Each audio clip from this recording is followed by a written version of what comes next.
안녕하십니까. 조선일보 경제부의 박사기자 방현철입니다. 이 시간은 받으면 많이 버는 방현철 박사의 머니머니 시간입니다. 오늘은 베스트 애널리스트 모셨습니다. 장문준 KB증권 애널리스트 나오셨습니다.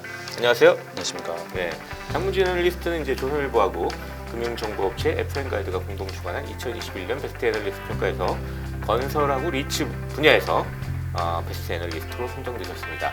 4년 연속 선정되셨습니다. 이 건설 리츠 중에서 가장 정확한 분석을 했다는 뜻으로 이제 이해를 하면 되겠습니다.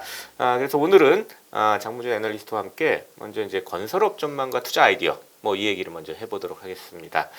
일반 투자자들이 좀 궁금한 게 이 부동산 경기하고 건설업의 관계가 도대체 어떻게 되느냐 이게 궁금해요. 왜냐하면 이제 올 들어가지고 상당히 부동산 가격이 떨어진다 이런 얘기가 나오면서 불안해하는데 이게 건설업까지 좀 이게 어떻게 연결되는지 바로 이렇게 연결될 것 같긴 한데 어떤 구조인지 좀 이걸 알고 싶습니다. 그러니까 일단 기본적으로 그 부동산 가격의 변화가 직접적으로 건설업에 영향을 미친다라는 말이 반은 맞고 반은 좀 틀린 것 같거든요. 그래요? 반반이에요? 네, 그러니까 예. 왜냐하면 사실 이제 기본적으로 현재 대형 건설사들 기준으로 보면 네. 주택과 관련된 비즈니스에서 나오는 매출 비중이 한 60% 정도 됩니다. 그러니까 상당히 많은 영향을 미치고 있는 상황이고요. 네. 근데 사실 가격이 좋지 않아도 주택 공급이 좀 많이 된다고 하면 건설사들은 본인들이 직접 개발하는 형태보다는 이제 시행사들 밑에서 시공하는 역할을 많이 하기 때문에 일감만 많으면 되거든요. 예. 그러니까 사실 가격이 막 올라가는 국면이 아니라 정체된 국면이나 빠지는 국면이어도 만약 정부가 나서서 공급을 많이 한다든지 일감이 많다. 예, 그러면 사실은 건설주 자체가 건설업 자체가 나빠야 될 이유는 없는 거죠. 근데 하지만 아무래도 이제 주택 사업이라는 게 민간에서 혹은 이제 재개발 재건축 조합들이 많이 하시는 거고 네. 가격이 올라가야 그리고 이제 그래야 이제 공급하고자 하는 사람의 의지도 높고 수요자들도 이거 집을 좀 사고 싶다라는 의지도 높을 테니까 아무래도 가격이 좋을 때 수요 공급이 조금 더 올라가고 건설사도 거기서 볼륨을 좀 늘릴 수 있는 그런 부분이 있기 때문에 네, 또 일정 그런 정도 관계가 있다. 네, 이렇게 이해를 하면 되겠네요. 조금 하나 더 깊게 들어가서 요새 이제 레고랜드발 부동산 PF 프로젝트 파이낸싱 자금 경색 우려 이런 게 좀 자금 시장에 막 시끄럽잖아요. 네. 이게 건설업까지 어떤 구조로 좀 영향을 미치는 거예요? 영향을 많이 미치고 있죠. 네. 사실 아마 제가 말씀을 드리는 것보다 실제 건설업에 현업에 계시는 분들이 느끼는 어떤 피로도 혹은 이제 상당히 힘듦은 수준이 다를 거라고 생각을 하는데 일단 올해 들어서 조달 금리가 상당히 많이 올라갔습니다. 그러니까 건설업은 저희가 흔히 이제 레버리지 산업이라고 하는데 기본적으로 자본을 좀 적게 쓰고 최대한 타인 자본을 많이 활용을 해야 되는데 이 레고랜드에서 발생된 어떤 신뢰도 하락, 그 부동산 금융에 대한 전반적인 신뢰도 하락으로 아무리 이제 어떤 될 만한 사업과 안 될 만한 사업 전체의 돈이 돌지 않는 거죠. 그러니까 그러면 사실 건설사들 입장에서는 본인들이 직접 조달하거나 혹은 프로젝트를 통해서 간접 조달할 때 금리들이 좀 많이 올라갈 수밖에 없고 그러면 금리가 낮을 때는 동시다발적으로 여러 개 프로젝트를 돌릴 수 있습니다만 금리가 제가 똑같은 사업을 하는데 3-4배의 금리를 달라고 하면 아무래도 적극적으로 사업을 할 수가 없겠죠. 그게 이제 실제 지금 영향을 미치고 있다고 생각을 하고 있습니다. 이 건설사 쪽은 이제 공급하고 수요랑 이렇게 좀 나눠가지고 한번 또 알아볼게요. 네. 일단 이 공급 측면에서 한번 좀 알아보죠. 아무래도 이제 원자재 가격 요새 많이 올라가잖아요. 그러면 공급 측면에서 비용이 올라가는 이런 문제가 생길 텐데 이렇게 되면 좀 공사비가 올라가더라도 공사비 전가가 되면 사실 건설사로서는 문제는 없을 수도 있잖아요. 이쪽은 어떻게 보면 되는지 앞서가지고 무슨 둔촌주공 같은 경우에도 공사비 많이 올라가지고 공사 중단되기도 하고 이랬거든요. 일단은 이제 기본적으로 이게 저희 건설업 특징을 좀 말씀을 드려야 되는데 그러니까 저희가 보통 아주 장기간 하는 해외 공사들 같은 경우에는 통상적으로 공사할 때 5년 정도 공사를 하는데 가격이 갑자기 오르면 저희가 그걸 다 감내하기는 어렵지 않습니까? 그래서 보통 이제 저희가 물가 상승에 따라서 가격이 오르는 에스컬레이션 조항이 있습니다. 이건 보통 해외 건설은 그렇고 장기 공사의 경우고요. 근데 국내 같은 경우에는 사실 분양 사업들이 통상적으로 2년에서 2년 반 정도면 착공해서 완공까지 네. 다 소요되기 때문에 굳이 저희가 이제 그 에스컬레이션 조항을 준비할 필요가 많이 없었던 것 같습니다. 네. 그래서 이 최근 보면 음.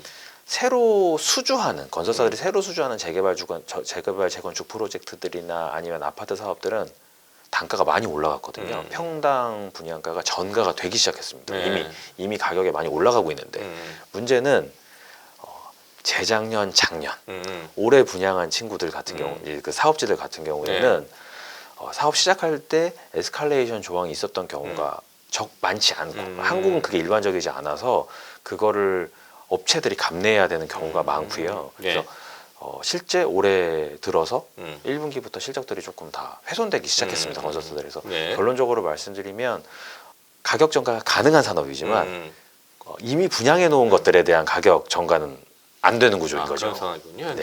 이제 그래가지고 여러 가지 좀 잡음들이 좀 들리고 뭐 네. 실적에도 영향을 주고 그런 네. 것 같습니다. 그럼 이제 공급 측면이 좀 그게 가장 큰 이슈 같고 이 건설 수요 측면을 한번 보죠. 아까도 제일 처음에 말씀하셨듯이 일감만 많으면 사실은 큰 네. 문제 없다 이렇게 생각을 할 수가 있는데 건설 수요 쪽은 어떨 것 같습니까?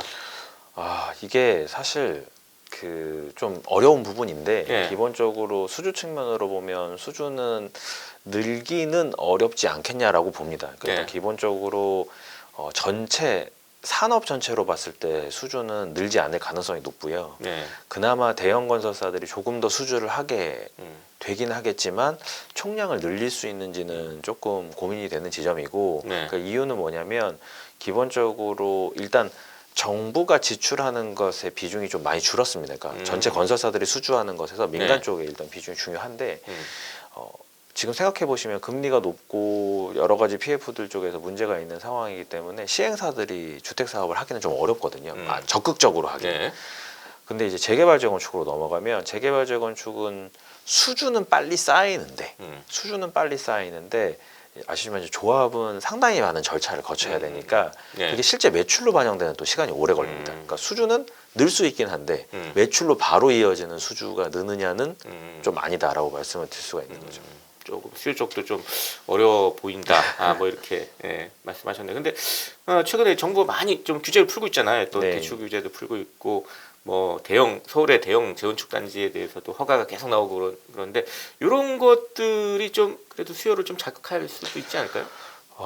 정부가 고민하는 부분이 있는 것 같은데요. 일단은 이게 여러 가지 현재 금융시장, 그러니까 부동산 금융시장의 경색을 좀 풀어주는 차원, 혹은 여러 가지로 이제 중장기 공급을 끊이지 않고 할 수 있게 그 여건을 말하는 차원에서 수요를 많이 풀고 있는데 일단 아마 당분간 그 수요 진작 효과가 크게 먹히진 않을 것 같습니다. 왜냐하면 금리가 너무 높은 상태가 유지되고 있기 때문에 정부도 그걸 모르고 있지는 않은 것 같아요. 그러니까 이게 지금 당장은 먹히지 않겠지만 점점 강도를 높여서 저희가 항상 보면 역사적으로 봤을 때도 이 규제 완화는 처음에 안 먹히고 두 번째 안 먹히고 세 번째 안 먹히고 계속 푸는데 아마 이게 금리가 현재는 이제 금리가 제일 중요한데 금리가 내려가는 시점에 좀 누적적으로 먹히는 타이밍이 오지 않을까라고 생각을 좀 하고 있습니다. 그럼 주택 시장은 좀 한동안 좀 안 좋을 가능성이 높겠네요. 예, 금리 한 어느 정도를 좀 안 좋을 거라고 보는 거예요? 이게 사실 뭐 어떤 정도를 말씀드리는 게 쉽지는 않지만 예를 들어서 저희가 9월, 10월, 11월 들어서 이제 정부가 조정 지역 같은 걸 해제를 많이 했거든요. 근데 조정 지역 해제 이후에 매매 활성화가 생각보다 되지 않습니다. 그러니까 금리가 낮을 때는 조정 지역을 풀어주면 바로 매매가 건수가 늘어나 버리는데 지금은 그냥 계속 매매 건수가 하락하는 추세에서 조정 지역 해제를 해도 전혀 그 트렌드가 변하지 않는 거죠. 반대로 올라가거나 하는 게 안 나타나니까 사실 지금 상황에서는 조금 죄송스러운 말씀입니다만 금리 추이에 완전 산업이 종속되고 있는 상황이에요. 그래서 금리 추이를 좀 지켜봐야 될 것 같습니다. 국내 쪽은 그렇고 지금 그럼에도 불구하고 약간 희망적인 얘기가 나온 게 해외 건설 쪽에서 많이 좀 얘기들이 나오잖아요. 뭐 다시 중동 붐을 기대한다. 뭐 이런 얘기들도 나오는데 이쪽은 어떻습니까? 제가 한 9월 달에 유럽을 한번 방문했거든요. 그래서 이제 유럽 기업들하고 좀 면담도 하고 뭐 그런 기회가 있었는데 실제로 이제 유럽 기업들하고 제가 냈던 결론 중에 하나가 중동 지역이 투자에 대한 상당한 의지가 높다라는 부분이었고, 좀 대표적인 게 최근에 이제 각광받고 있는 가스에 대한 투자가 이제 기본적으로 되게 활발하고요. 네. 그다음에 두 번째로는 장기 에너지원으로서 수소에 대한 투자도 상당히 활발합니다. 저희가 생각하는 것 이상으로 예. 적극적인 상황이고, 네. 거기에 더불어서 조금 그 결과는 다르지만 사우디 같은 경우가 이제 네옴시티 네. 같은 것을 좀 약간 국가적인 과제로 삼고 상당히 드라이브를 많이 걸고 있는데, 그 부분들이, 그러니까 저는 사실 어떤 발주, 정부 단위의 발주는 어느 정도 재정만 되는 상황이라면, 그러니까 유가가 급락하지 않는다면 의지의 문제라고 생각을 하는데, 네. 현재 중동이나 사우디 같은 곳들은 발주에 대한 의지가 되게 높습니다. 그러니까 가스라는, 그러니까 기름에 그 대한 이유를 의존도를 좀 좀 보는군요. 높고, 예, 예. 장기적인 안목으로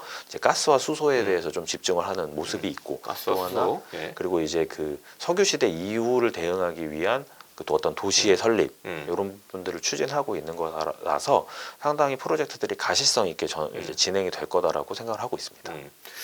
근데 이제 해외 건설에서 우리나라 건설사들이 갖는 장점이 있어야지 사실 네. 우리가 좀 뭘 따올 거 아닙니까? 어떤 장점들이 있어요? 이게 또 이제 예전에 해외 건설을 생각하시는 거랑 또 다를 텐데, 일단 업체들이 지금 많이 스탠스가 달라졌습니다. 그러니까 네. 해외 건설을 과거처럼 열심히 하려고 하는 업체들이 많지가 않아요. 그러니까 그래요? 지금 네. 해외를 열심히 하려고 하는 업체들은 뭐 삼성 엔지니어링, 삼성 물산, 뭐 그리고 현대 건설 정도. 그러니까 해외를 좀 적극적으로 하려고 하는 형태이고, 나머지 건설사들은 저희가 과거 사이클에 돈을 좀 많이 잃어버렸어서 과거보다는 좀 적극적이지 않은 형태인데요. 기본적으로 저희 업체들이 가지고 있는 경쟁력이라고 하면, 뭐 이제 플랜트를 좀 열심히 하는 업체들 같은 경우에는 최근 몇 년 동안 적자를 내지 않고 네. 또 공기를 좀 잘 맞추면서 발주처들한테 신뢰를 받고 있는 플레이어들이 몇 개 있습니다. 네. 그러니까 남아있는 플레이어들은 발주처한테 신뢰를 좀 많이 받고 있는 상황이고, 또 네옴시티 같은 경우로 넘어가면 사실 저희가 한국에서도 되게 단기간에 여러 가지 신도시 같은 것들을 건설했던 경험이 있기 때문에 나름대로 강점을 인정받을 수 있다고 생각을 네. 하고 있습니다. 네.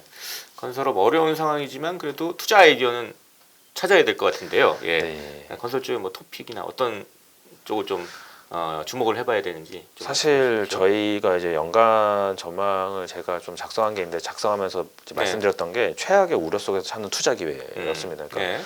박사님이 말씀해주신 대로 내년에 저희가 주택업 쪽에서 보게 되는 내용은 상당히 부정적인 내용뿐일 거예요. 네. 그리고 해외 쪽이 상대적으로 좀 더 좋은 내용이 있을 텐데, 근데 저는 전체적인 시장의 우려나 혹은 이제 어려운 상황 속에서 대형 건설사가 과거 리먼 브라더스 때처럼 적자가 날 가능성은 아주 적다고 보거든요. 네. 그러니까 자본이 깨지는, 자본이 훼손되는 이슈가 날 가능성은 적다고 보고 있고, 오히려 이 기회를 통해서 부익부 빈익빈, 그러니까 살아남은 자만 주택 공급을 할 수 있는 시기가 올 거라고 생각을 하고 네. 있습니다. 그래서 그런 측면에서 제가 투자 아이디어로 말씀드리는 것은, 해외 쪽을 본다면 삼성 엔지니어링 같은 기업이 상당히 좋은 전략이기는 하지만, 주가가 많이 빠져 있는 기업 중에서 보유하고 있는 현금을 가지고 이번 사이클에서 이제 조금 더 적극적으로 사업을 늘릴 수 있는 네.